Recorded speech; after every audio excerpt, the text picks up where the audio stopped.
Hi, welcome back to the She Invest podcast with your hosts. I am Allie Fugit. And I'm your host, Carrie Douglas. And we are She Invests. And today we have an extra special episode because someone that we are very invested in. We love to have watched her story, and I'm super excited to talk to her about her journey today and all the things that she has dabbled in, and her and her husband. And so without further ado, I'll let Carrie introduce her. Yes, so today we're talking with Kim Menapace. Kim is a real estate investor, entrepreneur, and business professional, having worked in strategy and software development at tech companies in Boston for well over a decade. In 2019, she and her husband, Dave, purchased their first short-term rental, a tiny beach cottage in Cape Cod. That purchase led to the purchase of a second vacation home, several long-term rental investment properties, and the start of a successful AirBNB management company in 2022. Their management company, the 5-Star Co-Host, manages 20 properties in the New England and Chattanooga areas. They are featured in the Hospitable Host Volume 2 book and are contributing authors to the book Creating a Life of Abundance, coming out this fall. So welcome, Kim. It's so great to have you. Thank you for having me. I'm so happy to be here today. Yes. Yeah, we're excited to have you. And I can't wait to share your journey and your story with everybody. I know that we've spoken some, and I've talked to Dave a lot. And the first time we met was actually at the short-term rental conference in Nashville. So I just have loved to watch you guys, and I can't wait to dive into it. So yeah, awesome. It's been a whirlwind.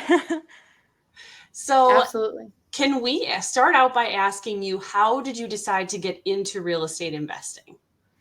Yeah, so this was kind of accidental that we got into real estate investing. We never saw ourselves as serious investors. We really thought our first property would be a one and done deal. So I'll back up a little bit and share. When I was growing up, one of my best friends from when I was 10 on, we're still friends today, her parents owned a beach cottage in Maine. And she told me, oh yeah, they bought this years ago. We get to use it for the week of 4th of July. And then they rent it out the whole rest of the summer, and it covers expenses. And I just thought that was super smart. It really resonated with me and stayed with me for a long time. So fast forward to when Dave and I were dating, we would go vacation and crash at friends' houses who had family members who own places in Cape Cod. And we said, why don't we try to buy our own place so that we're not paying other people to stay at their house and, having more expensive vacations. Let's do the same formula so we can build equity and then also get to use it for ourselves for, years and years to come. So our goal was to do that by 35. And when I was 30 years old, 4.5 months pregnant with our son, I started browsing Zillow in the middle of February with all the snow around Boston. And I came across this house that said strong rental history right in the first line of the listing. And so we decided to go check it out on a snowy Saturday. I think there were 7 inches of snow and a snowstorm coming that day. And I almost chickened out and said, Dave, we shouldn't go. This weather's bad. We have to drive an hour and a half in the storm. He's like, no, we're going to go. So we did go, and I loved it. And we got in the car after the open house, which was pretty quick since it is 500 square feet or just under. And he said, what do you think? And I said, I think we should go for it. I'm not the spontaneous one of the two of us. So he knew that I was serious if I said this. I'm usually the one that's critiquing and trying to figure out what's the downside of something. And so we bought it and we closed on the first day of my 3rd trimester with our son. So had 3 months before the baby was here to get it up and running. And even earlier was the rental season in Cape Cod. We closed at the very end of April. So we really wanted to get it turned around quickly so we could start getting bookings immediately, just to help start building that cash flow.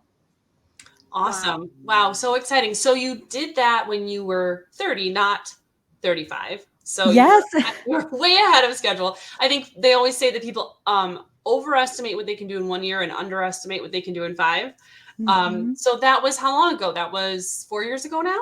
No, it's, was it 5 years ago? So okay. Yeah. So then, sorry, I can't remember how old I am now, but yes, it was, my son just turned 4. So 4 years ago, you're right. I can't do math right now, but yes, I think that's a key point to make is I'm someone who likes to prepare for a long-term goal. I'm actually better at that. I did marathon running and stuff. So I wanted to start doing research now to help prepare for knowing when a good deal would come on the market and I could jump on it. And so I never thought I'd see a house on Cape Cod for under 300 grand that had checked a lot of boxes that would be super appealing on Airbnb. So I think that's a good point to make. Yeah, we were surprised ourselves that we found a house that worked for and fit our criteria well before 35. And just the perfect storm happened where I work at a tech company in Boston and they IPO'd and I was early at the company. And so I got some stocks from that. And so we just pretended we didn't have that money. We just ignored it for a while. And then we had the right opportunity and said, let's switch gears and have it not be in stocks and let's go do this. We just think real estate's a really smart investment from what we've seen. That's awesome. That's awesome. Very cool. And cool awesome. how you switched from stocks that it was sort of like a windfall, right? Like, and then you switched it into this investment because you knew that was what you wanted long term. That's so great. Love it. Mm-hmm. So you've shared with us a little bit prior to this episode about how real estate investing has impacted your lives. So can you share that with our audience and then tell us what are your next steps and future goals? Sure. So as I said at the beginning, we really thought this first house would be a one and done. And we didn't know what we didn't know in terms of funding an investment properties, and that if you needed 20% down, you actually can get vacation or second home loans for vacation homes with 10% down. We didn't know that at the time. So we learned a lot over the next couple of years and read a lot of books like Rich Dad Poor Dad and listened to podcasts. And so we started learning more and saying, hey, we really want to do another vacation home eventually. So we started researching that. My husband also at the time was looking into BRRRRs and out-of-state investing, and that's how we ended up in Chattanooga when you heard that in in my bio. So we putting all these pieces together, Dave found himself really liking the day-to-day of real estate, and he was working in healthcare, IT, and consulting, and he just kept wanting to lean more and more into it. So he actually ended up becoming a real estate agent in the state of Massachusetts, and then had clients wanting to do short-term rentals with him.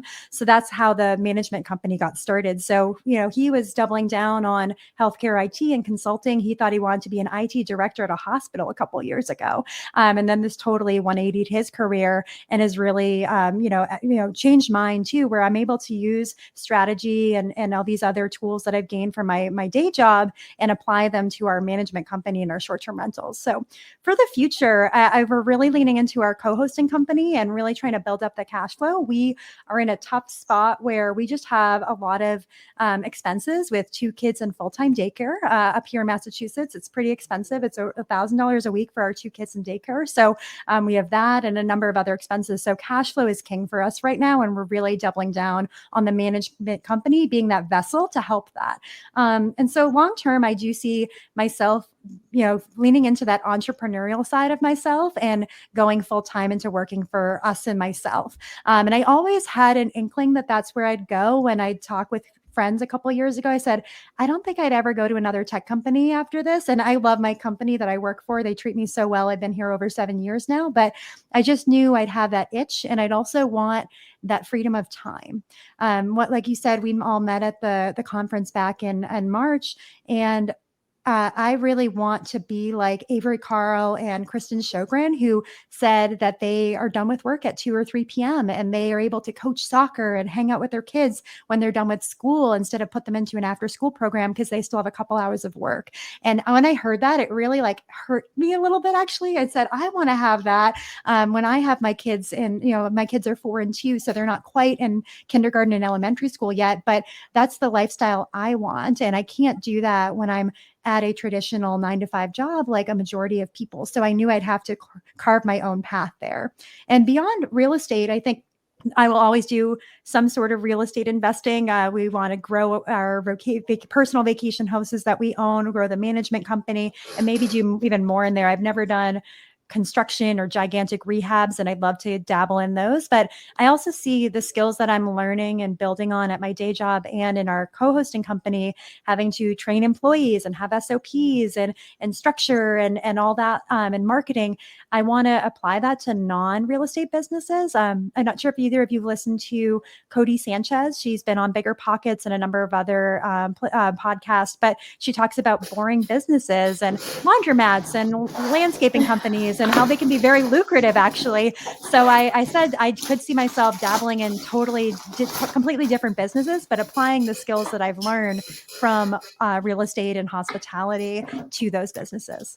Yeah. So funny that you say that, Kim, because we've dabbled in like a couple different ventures, and now I'm like super stoked on something that we've never been a part of after speaking to one of our previous guests on the show, and that's like student housing. And I'm like now like didn't realize how much of an impact it can make, because like how cash flowing it is from the beginning, until like we had that episode with her, and then I took it back to Kyle, and we're like looking at things, running numbers, and I'm like, oh my gosh, like, is this the next avenue? And so I love that. Like, but I think that leads me to like another question I'd love to ask you is like how, not just how like this has impacted your life, but also you've talked a little bit about time and financial freedom.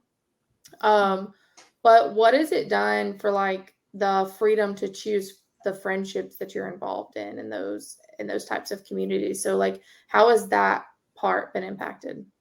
Oh man, this is a great question, because I still struggle with that, because I think my near and dear friends I've had for years and years aren't doing this. I can't recall one that has a vacation home or a long-term rental or anything like that. So I found my support system and network is really a lot of people virtually through the mastermind, through connections I've had at conferences. I have a great accountability group that I touch base with every Thursday afternoon, and just catch up on what's going on in our lives. What challenges do we have? And I think that that's been really nice to have. And I'm relying on that to be my community that gets this a bit more. And I think there are people that are curious and want to hear about real estate investing, short-term rentals, and this entrepreneurship. And there's other people that they don't want to hear about it at all. And we just talk about girl talk and kids and motherhood and all those challenges instead. And I like having both camps, but it can make you feel lonely. And I think it can be hard when your physical interactions and seeing people face to face is really these few key events across the year. And those are just awesome. And you're on, turbocharged, and I'm an introvert. So I get a little drained, but I'm also energized by it. So I think that it is hard to be in both camps. And I think that you just naturally find that your time and energy into communication and relationship stuff just shifts a little bit. And I think my most important part of my life is my family and my family time. So I try to have very strict boundaries with my day job. I'm done at this time. I switch gears, and then it's all about the kids until they go to bed. And so I think that that's been helpful for me. And so when you try to fit in maintaining and building relationships, there's just other things that are taking priority. And so I try to be very intentional with where I put the energy and how much energy I put into those. But I've really found these virtual communities and these masterminds and conferences really helpful to help build those connections and then try to maintain them outside of them. Yeah, that's awesome. Yeah, I feel the same way. Absolutely. Mm-hmm. And I'm excited because I think I'm going to meet you in November. That's correct. So that'll be really great to meet you in person finally. So you've talked a little bit about different property classes that you've explored. You've done some BRRRRs. You've talked about boring businesses, which I love that you brought that up, because that's such a great philosophy too. And I'm about to dive into listening to some of that podcast. I haven't started yet. But why did you guys choose short-term rentals? When you decided, like, okay, you have your vacation property, you decided you're going to do a second property. Why did you choose to continue in short-term rentals rather than some other type of real estate investment? I think they're more fun and a little more glamorous and a little bit more exciting to talk about. And I think that we do like the personal use combination with it being an investment property. And we did a lot of research on long-term rentals and BRRRRs before we dabbled in any of that. So long before I thought I'd go into any real estate investing, I was reading books on on long-term rental and property management and maintenance of these. And I had never even thought as a homeowner, oh, I should put 15% away of my income towards an emergency fund for the house or to replace the roof or this or that. And they talk about that in long-term rentals. And I just thought those were good good practices to just know and have for even being a primary homeowner. And so I think that through education and then just things that made sense and clicked better. I've been in service industries, hospitality for a long time. And so I think I felt like I could really deliver and be a good host for guests. And then also the cash flow is so much higher. It was never super sexy to me to have a long-term rental, get a couple $100s of cash flow, then had the HVAC system blow out, and then you've just lost all of your income for the year. I did talk to property managers actually in Massachusetts, some in Framingham, which is not, outside of Boston, but I think a kind of an up and coming area. And I was asking them tons of questions about multifamilies and how much of a fee they take and all this. And it was interesting. She was saying it really is like an insiders club where the big players are all selling all their multifamilies to each other and offloading them. So you got to get in on that in order to get into that network. And so I just think doing a ton of exploration and research is how I attack anything. And so through process of elimination and having that experience growing up and witnessing what a smart investment personally and financially that was for my friend's parents, I thought this is the one that I really want to do and hang my hat on. And our kids love going to our houses. Our son calls it our house in Cape Cod Logan's Beach House, and then up in Maine we called the house Logan's Lodge after him. So the primary house is also Logan's Blue House. So he thinks he owns all three houses. So our poor daughter, she's too young to be aware that he's claiming ownership of everything. So we'll have to start naming things for her and balance it out a bit. But he loves the hot tub and sledding on the hill up at our house in Maine. And then at the beach house, it's all walking distance to breakfast, lunch, dinner, ice cream. He can ride his bike. There's some older kids that we know the parents of, and he just thinks they're the coolest thing ever. And he loves going down walking distance to the beach. So it's been really fun to see that. And with how hard we're working, this is a 7-day-a-week job right now. It's so rewarding to get those snippets of validating feedback and know that we're only just beginning. And by the time he's 18 or 30, it's just this world we're building is going to just be out of this world with how we're trying to compound our knowledge and our smart business moves and investments there. Awesome. Yeah. That's so great. I love it. Yeah. I love that you guys are allowing them to be so involved too, and including them, because I've found in my experience too, it really does make a difference for the kids as well as the parents. Like you said, for you, it's very rewarding, seeing him and having the validity behind him, enjoying the space. But for me, I think for them too, my daughter, she's invested, she goes to the property, she works, she does, when we're there, she wants to help and do things. And so having her take some action in that is, I think, it's just going to go far, right? Like you said, later on, all of that empire that you've built, but having him be a part of it from the beginning it's going to go far. Yeah. And on that point, when we do little maintenance things there, our son and daughter are watching us like a hawk. They want to be involved. My daughter, when we were at our beach house just a couple of weeks ago, she took these beautiful ceramic coasters I got as a gift years ago, dropped them right on a bathroom tile and cracked it and shattered it. So my husband Dave had to go and repair it. And he was cutting the tile to the right size out on the deck, and she was helping him and watching him. And she's not even 2. And our son, the same thing. I think some blinds had broken, and I have photos of him helping daddy reinstall them, and even making Wi-Fi signs. We use Day 5. So guests have to give their email to log in to the internet at all our properties. And my son saw me making all the frames and printing out the colored paper and cutting them, and he wanted to help, and he wouldn't go to bed till all of them were done. So it's just so fun. They really absorb so much, and Ed Miletz, someone I really admire and follow a lot of his podcast, and he says lessons are caught, not taught. And I think that I sometimes underestimate their ability to understand this stuff and to be able to help in some ways. And just they impress me every day because they have way more capabilities than I realize. Especially my son at 4 now, he just is totally blowing my mind every day with what he's capable of. I love and that. they're just little sponges. Yeah. Lessons are caught, not taught. I think that's like, I'm going to write that down. That's huge. I love that. Love that. So I'm going to ask you my favorite question. How often do you look at and track your personal financial statement? What metrics are you tracking, and how do you know if you're being successful? And honesty is okay here. I think none of us do it as often as we wish we did, but tell us about what you track and how you track it.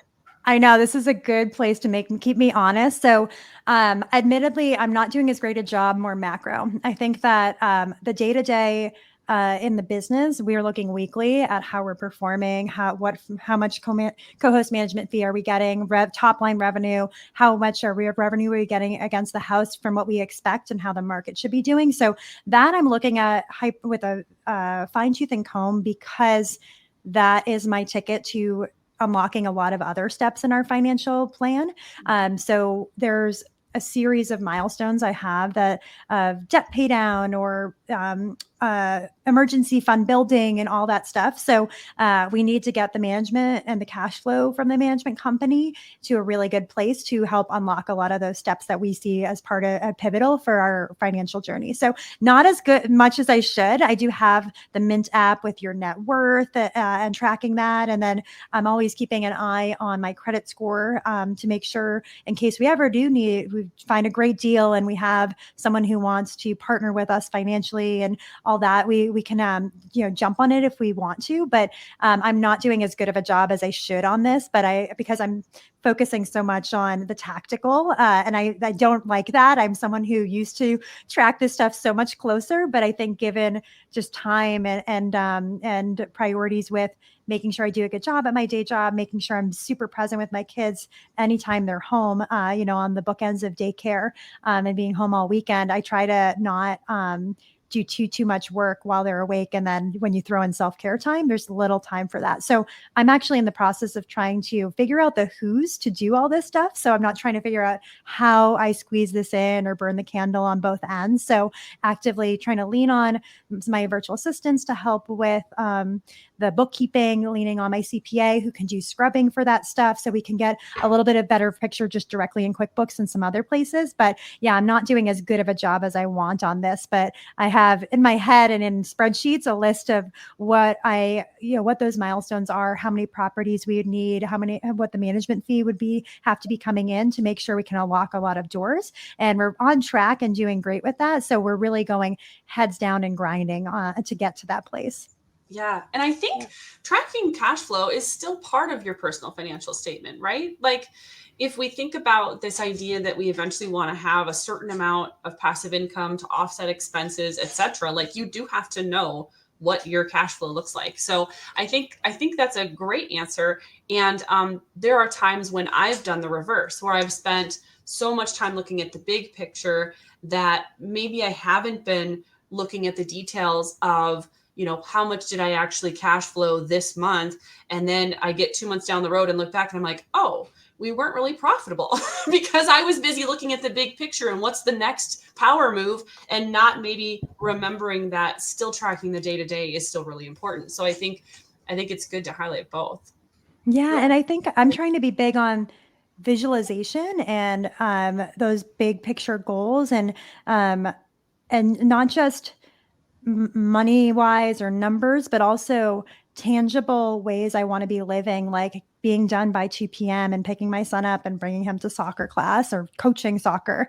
Or there's things like I envision bringing my daughter on like a weekend trip to Paris just because we can and want to. And I have all these running a list of those types of things that financial freedom and time freedom can allow me. And so I'm trying so hard to do those visualization exercises that Mike in our mastermind has talked about, that Stacey St. John has talked about, that all these people that I admire have noted as being pivotal for some really successful outcomes, and people, really successful people that we all know from history books and stuff have done. And so I think because I'm focusing on that and that abundance mindset, like we talked about in the bio, that we're really trying to lean in on, I think continuing to focus on that and not get too wrapped around the axle on, ooh, we overspent a little bit too much here or there. Like, if you're aiming for a really high target, those little details won't matter as much. I think they're still important and should really run a tight ship. But I think that when I have 5 minutes to spare, I try to have it be reflection, journaling, envisioning, and thinking big picture what my goals are, and trying to make those tangible. Because they say your mind doesn't really know the difference between it being real or not. If you visualize it so vividly that it feels real to your mind, it'll help you bring it to actualization and really achieve it. So that's what when I do have time, I'm envisioning that and the tangible lifestyle moments that I can picture when we hit those numbers. Yes, you're exactly right. That's so awesome. I agree with you 100%. Me too. And I love that. So now that we've heard your journey, Kim, what could you share with the audience that you would have done differently knowing what you know today?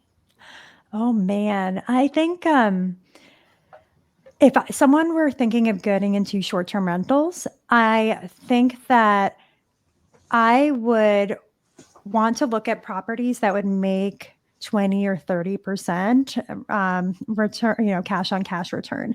I think that we are achieving the results we wanted and expected, but we are, especially Cape Cod is a very expensive market. So our goal was to cover expenses, and we do that. And when we make money, we try to reinvest it in the property and have it become a nicer asset so we can enjoy it ourselves. And then also for the equity play, and then for the guests and being able to give a better experience and then charge a little bit more for that better experience. So I think if I were starting out from scratch today, I would run a ton of deals and look really closely and really try to find those diamonds in the rough and that people talk about. And I know Bill Faith has talked about finding his retirement home in Montana, and I think he did 54 pro formas before he found the right property that he could do that with. And I think I that's something I would do, but I also don't regret anything that we did, because if we sat on the sidelines and overanalyzed and did analysis paralysis for years until the right moment, we wouldn't be where we are today 4 years later either. So I think action always trumps, thinking about doing something and talking about doing something, but ever not doing it. And I think there's a balance of doing a bit of research, but then diving in and learning. So Dave, my husband, will do a lot of coaching and kind of consulting and guidance for people. And they'll bring a small kind of apartment to him and say, hey, should I co-host this?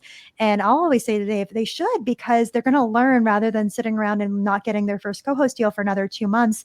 They could learn a lot, and that property could help be a stepping stone to more, just like we've had those moments in our business. Our mountain house is tough. The expenses are really high and it's hitting the revenue numbers we projected, but our pro forma was off on the expenses. And it was way higher than we ever thought for electricity and things like that. Last winter, we had electric bills that were almost $900. It's insane. So that's something that you just can't, even being super conservative, you just can't predict some of that stuff sometimes. So I think that we say that that's a stepping stone. We've got a ton of co-hosting deals in that market because we know it so well. We've started building rapport with all the key people there. So I said we might 1031 exchange that, selling that house into something else. And it might be that bigger Cape Cod house that we're going to stay at the whole summer instead of our 500 square foot house. So I think that though I don't regret that, but if I were brand new starting out from scratch, I would look really closely and try to find those deals because they do exist. I've seen them. It's just, you got to find a lot of bad deals before you find a good deal like that. Yeah. I love how you highlight that even doing a mediocre deal, when you bought your first one, you weren't necessarily trying to make a huge cash flow play, right? Like you were just trying to have a vacation home that covered its own expenses, but you learned something from that. And so, it's not to say do a bad deal. That's not what I'm saying. Like the deal should always cash flow. But if you've already found yourself in a situation where maybe you aren't cash flowing, maybe just focus on the lessons that you have learned from that opportunity in spite of the fact that it's not cash flowing, and what can you do next? What did you learn and what are you doing next? Yeah. Yeah. And I love it too, Kim, because I tell my a lot of my students the same advice as just exactly what you said, because, and we even had this on an accountability call last night with one of our group members. The best deals are sometimes the deals that are not the best income, but sometimes the best deals are also the deals that you never get to fully do because they're the most that allows you to grow. So like having that opportunity to get into something that may not be the forever spot that you're going to be in, it just allows for so much growth for yourself, for your business. And it's a lot easier to get in and get out of those mistakes in a small deal like those than it is in a larger property when you're first starting out. So I 100% agree. Like, get it in, get it done, learn it, and move on. And in the beginning. And I think we're programmed to think super long term. You can only typically have one W-2 job at a time.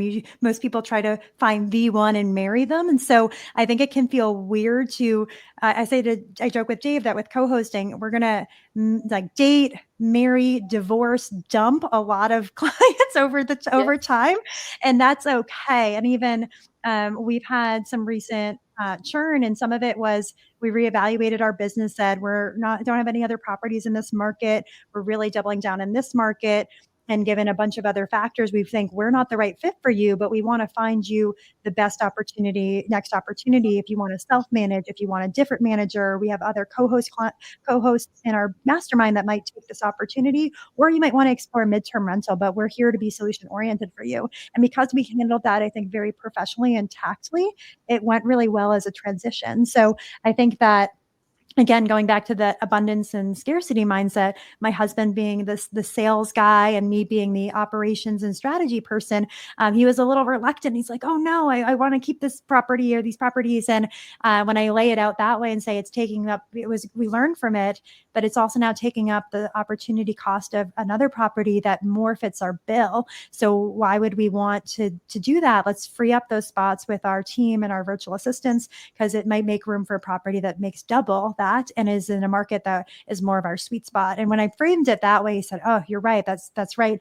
And so I think just getting over that hump that not every single co-hosting client or business client is going to be a marriage that you stay with for 20 years. That's okay. You're going to have short-term, midterm, long-term clients, and that's just par for the course. So we still try to handle all of those transitions and ups and downs with integrity and, staying true to our core values, and just, taking a high road in all these things and thinking what's best for them, what's best for us, how do we handle this situation tactfully? Because you can have big emotions and you can get the best out of people in hospitality, both guests and owners, but you can also see the worst come out as people are stressed because they made a bad deal or they have another big expense for the house, and you've already sunk so much money into it. So I'm trying to handle all that with grace and then staying true to our core values so that those continue to precede us in our reputation as more and more people interact with us in this space, because this space isn't huge. It's not ginormous.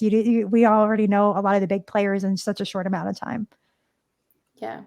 I love that, Kim, that I always I say this mainly to family, and I heard it, I can't remember where I heard it from, but like, I also tell Kyle when we have those same conversations about what properties to take on. And like currently, like we're kind of in a point where we don't want a lot of like fast growth right now, just because of the season that we're in with the boutique hotel and everything. It's just like, we don't want to overstretch ourselves. Right. But like when we come down to evaluating clients, it's like, we need to decide, is this person here for a season, a reason, or a lifetime? And like, what part did they fit into? And so like that's how, like, I always put it, like, they're either going to be here for a season, they're here for a reason to impact me, or they're going to be here for a lifetime. And normally, those people fall into seasons or reasons, and it's ultimately falls down to exactly what I said. Do they align with what you're going for? And if they don't align, then it's time to move on. Yeah. So I love that. Well, Kim, we want to be respectful of your time. So before we ask our last question, can you please tell all of our listeners how they can find you? And just let them know where they can get your upcoming book and your previous book. Yeah. So the best way to find me is on Instagram. So at Kim Menapace. So KIMMENAPACE. And so right there, I have a link tree with all the information for the book, for our website. So our website is the5starcohost.com, but with no A. So it's the 5STR co-host, basically, because all the other domains were taken. But you can find it just by going to my Instagram. I try to make that a hub to find all the other materials, and messaging me through there is also going to get me make me very accessible. Awesome. Well, thank you, Kim. It's been amazing having you on, by the way. Our last question for you is, what is the most exciting thing you have done on your investing journey? I think getting started. I think when I reflect back on getting that house and knowing in my gut it was the right thing to do down to my core, I look at the photo of us on closing day with my big pregnant belly and the beaming smile on my face because I was just so confident and sure it was the right move. And when we bought our primary house a couple of years earlier, I definitely had apprehension and was a little scared because it was the first time buying a house ever. And I was just a little nervous about it.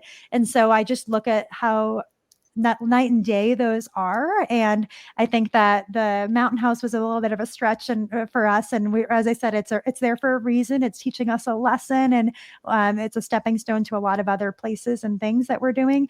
But I think just getting started, it's been so amazing to have our fifth vacation there this summer, which was unreal with both of our kids. And so we look forward to years and years and decades of memories. But it just totally pivoted our journey after that, and a career change for my husband, more properties, more businesses, and just more exciting things to come in the years to come, and even months to come. It feels like every month there's so much movement and momentum, and more lovely people like you we get to meet. So that's just been incredibly rewarding for us.